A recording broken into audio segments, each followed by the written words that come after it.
जिस तरीके से आज पार्लियामेंट से बाहर हम बैठ के हाल दिल करते हैं, क्योंकि पार्लियामेंट के इख्तियारात मुकम्मल तौर पे कमजोर पड़ चुके हैं। पार्लियामेंट कोई पॉलिसी साजी नहीं कर रहा, फॉरेन पॉलिसी भी कोई और बना रहा है। आपने पूछना होगा रियासत पाकिस्तान के उस ताकतवर शख्स से कि आप किसके कहने पे गए। आपने फॉरेन मिनिस्टर से पूछना होगा कि क्या ये सब कुछ हुआ, उसका कोई रिपोर्ट पार्लियामेंट में आया, क्योंकि पार्लियामेंट मफलूज है और काम नहीं कर सकता। आज के एजेंडा में खुसूसन खैबर पख्तूनख्वा और बलूचिस्तान को फोकस किया गया है। जनाब सदर, रियासत ने बलूचिस्तान के इश्यूज को हमेशा गलत ताबीर किया है और रियासत के ताकतवर मीडिया ने उस गलत ताबीर को लोगों तक पहुंचाया है। उसके बाद बहरान में इजाफा हुआ है, बदअमनी में इजाफा हुआ है, करप्शन में इजाफा हुआ है, नाख्वानदगी में इजाफा हुआ है। करप्ट लोगों को रियासत के सरपरस्ती में ला के मुसल्लत किया गया है उस इदारे में जिसको हम पार्लियामेंट, उस इदारे को जिसको हम सूबा असम्बली या जिरगा कहते हैं, उस पर मुसल्लत किया गया। बहरान पैदा हुआ है। यहाँ बताया गया है कि बलूचिस्तान के मसाइल का हल तबकाती है, कौमी नहीं, और ये सबसे बड़ा तारीख का झूठ है। हम एक तारीखी कौमी इकाई हैं, हमारे अपने कौमी असूल हैं, हमारे अपने कौमी हुकूक हैं, हमारा कौमी तारीख और शिनाख्त है। यहाँ कोई तबकाती मामला नहीं है। मगर बताया गया कि नहीं, बलूचिस्तान के मसाइल का हल सरदार है। मैं किसी तबके का दिफा नहीं कर रहा हूँ जनाब सदर, मगर मैं ये अपना जिम्मेदारी समझता हूँ कि आज आपके इस फोरम से मैं हक और सच का बात करूँ ताकि तारीख के औराक में आए, ताकि हम फिर आइंदा आने वाले दिनों में अपने लोगों को जवाबदेह हों या वो बात वहाँ उनके सामने रखा जाए कि जो बात हमने की। यहाँ बताया गया कि तबकाती है और मसाइल हल नहीं की रियासत और रियासत के इदारों ने, कहा सरदार है। चलें ठीक है। उसके बाद हमें आपस में उलझाया गया, सुई गैस को लूटा, 1954 से आज तक लूट रहे हैं। एक इदारे के रिसर्च के मुताबिक अगर सुई गैस के वाजिबात का बलूचिस्तान के साथ हिसाब रखा जाए तो 1000 अरब रियासत पाकिस्तान बलूचिस्तान का कर्जदार है, 1000 अरब। और फिर बताया गया कि वहाँ क्योंकि सुई गैस के सुई के इलाके में, डेरा बुट्टी के इलाके में कबाइल आज भी सर पे लकड़ियां ले जाते हैं क्योंकि सरदार की वजह से है। आज तो मिडिल क्लास का हुकूमत है, उसको तो गैस के मसले को हल करना चाहिए था। फिर हमें बताया गया कि भाई आपके एक तबका आपके पसमानदगी का वजह है, मगर उसके नतीजे में जनरल ज़िया-उल-हक के दौर से आज तक साइंदक के उस बहुत बड़े जखीरे को, जिसमें सोना, तांबा, स्ट्रेटेजिक मिनरल्स को लूटा जा रहा है चीन के साथ मिलके, और उस लूटमार में आज तक बलूचिस्तान को एक टका भी नहीं मिला। और आज जो चीन दुनिया के साथ स्ट्रेटेजिक मिनरल्स के लिए बात करता है, उसके पास डील है, उसके मईशत है, वो बलूचिस्तान के उस बहुत बड़े एक जखीरे से वो चोरी करके ले जा रहा है और रियासत पाकिस्तान उसमें शरीक। फिर हमें बताया गया, आपने भी सुना होगा कि सीपेक एक लफ्ज है, बहुत अरसे तक तो हमें समझ भी नहीं आई ये क्या चीज है। सीपेक गेम चेंजर है। आज सीपेक को भूल गए, पापा जोन समेत वो सब कुछ खत्म हो गया। और सीपेक के गेम चेंजर के साथ साथ फिर एक नया तनाजा खड़ा किया गया। वहां कहा गया बलूचिस्तान में और खैबर पख्तूनख्वा में कि उसका वेस्टर्न रूट के तरफ काम किया जाए।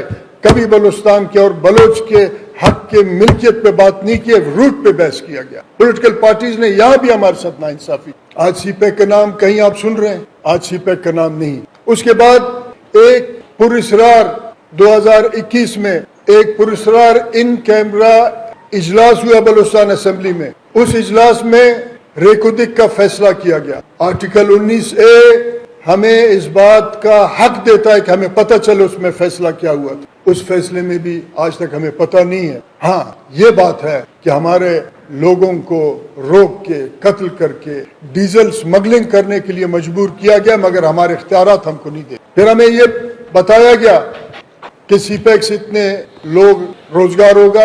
जनाब, आप पार्लियामेंट में बैठे हैं, अगर इस पार्लियामेंट के पास इख्तियार है, आप जरा उस लिस्ट को तो देखें, बलूचिस्तान के कितने लोगों को वहाँ रोजगार मिला है, बलूचिस्तान के कितने लोग उससे फायदा उठा रहे हैं। साहिल और वसाइल तो हमारे हैं, मगर एक पाकिस्तानी जर्नल कहता है कौन इसको जहेज में लाया था। आप अदब तो उनका देखें, आप अदब तो उनका देखें। हमारे कौमी वसाइल को जहेज में कहते हैं, आप किस कौन से जहेज में आए हमारे सर पे आके मुसल्लत हुए। बलूचिस्तान और उनके लोगों के साथ जाती, वहाँ सियासी लूटमार, वसाइल का लूटमार, अफगानिस्तान से लोगों को लाके MNA बनाया गया। वहाँ यहाँ तक हुआ कि एक MPA के वालिद का वॉइस मैसेज चल रहा है कि मैंने कर्नल हाशिम को 21 करोड़ रुपए रिश्वत दी। क्या पॉलिटिकल पार्टीज ने इस पे मुतालबा किया कि इसका इंक्वायरी होना चाहिए?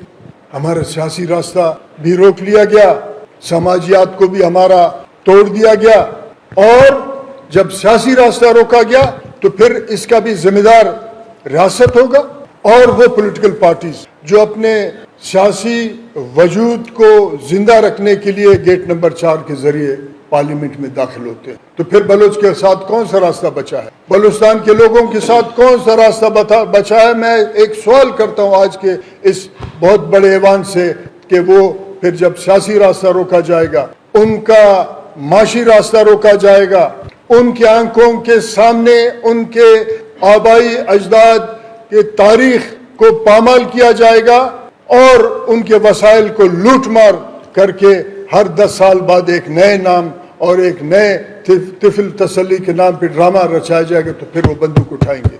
इसके जिम्मेदार रियासत भी है, वो सियासी पार्टियां जिन्होंने रियासत के साथ कंप्रोमाइज करके अपने सियासी वजूद को बचाया है। वला तलबिसुल हक़ बिल बातिल व तक्तुमुल हक़ व अंतुम तालमून। सच बोलना पड़ेगा, सच बोलेंगे तो हम कहीं ना कहीं पहुंचेंगे। आज आप देखें, यहाँ हमारे एक साथी ने कहा इंटरनेट कुछ अरसे से बंद है। जनाब, बलूचिस्तान के जुनूब मगरबी इलाके में जिसको हम मकरान डिवीजन कहते हैं, उसमें कई सालों से इंटरनेट बंद है, कई सालों से इंटरनेट बंद है। आज कोयटा में आपने कहा कि भाई 14 अगस्त फलाना ये वो, मुकम्मल रेफरेंडम था। लोगों ने इस तमाम निज़ाम पे पूरे बलूचिस्तान में अदम एतमाद का इजहार किया। ठीक है, कहीं ना कहीं किसी कैंट में लोग बैठे होंगे, उन्होंने गाना भी गाया होगा, डांस भी किए होगा, मगर मुकम्मल रेफरेंडम था। अदम एतमाद का एक मुकम्मल फिजा था कि लोगों ने इस तमाम निज़ाम से अदम एतमाद की और 14 अगस्त के मामलात में नहीं है। आज हम जब अपने मसाइल पे बात कर रहे हैं, वो रियासत, वो इस्टेब्लिशमेंट जिसने सुनना होगा कि हम उनको बता रहे हैं कि ये मामला ठीक नहीं चल रहे हैं, वो यकीनन कहीं ना कहीं बैठ के हमारे खिलाफ एक साजिश तैयार कर रहा होगा। मैं इस बात को रिकॉर्ड पे लाना चाहता हूँ।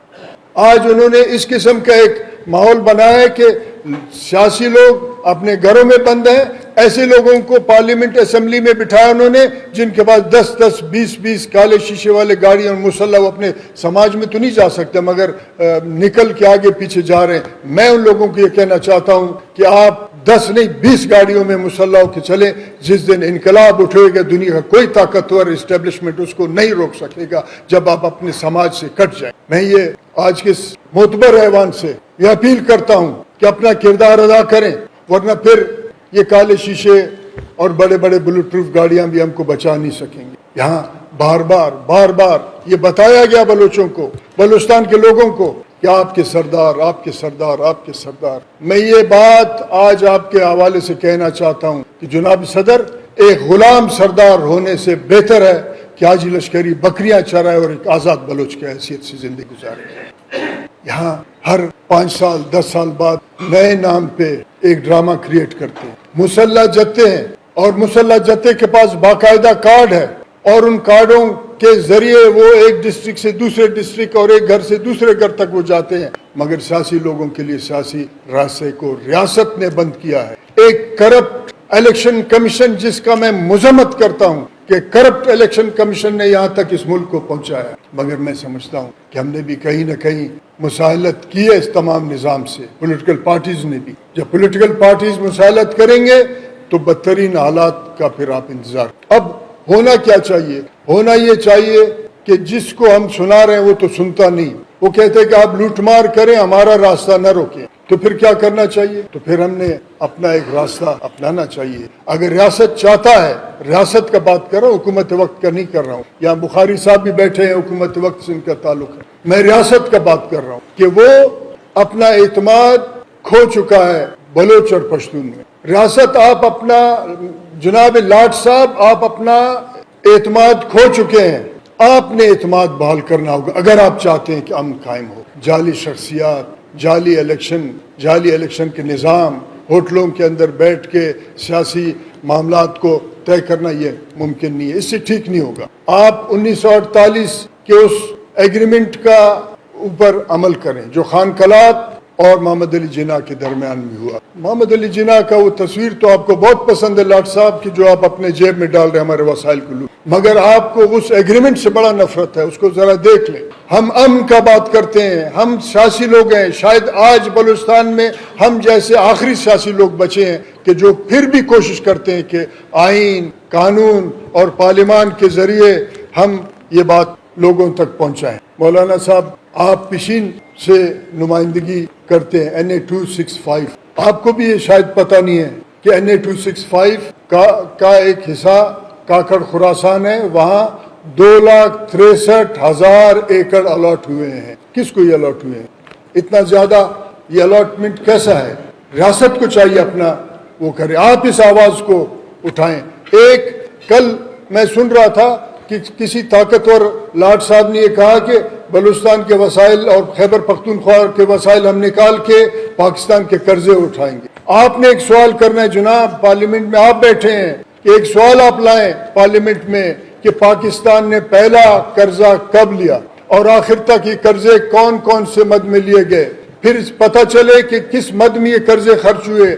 پھر ضمنی سوال کریں آپ کہ جناب پھر بلوچستان پہ یہ پیسے کتنے خرچ ہوئے، ہمیں پتہ چلے کہ ہمارا حصہ کتنا ہے اگر ہم قرض اتارنا ہو. مگر یہ تو نہیں ہے کہ شاخ خرچیاں فلانا خان کرے، لاٹ صاحب کرے، قرضے ہم اتارے، ہمارا آئندہ نسل بھوکا مرے. قطعاً یہ بات قبول نہیں، قطعاً یہ بات قبول نہیں. بلوچستان کے لوگ، نوجوان قطعاً قبول نہیں.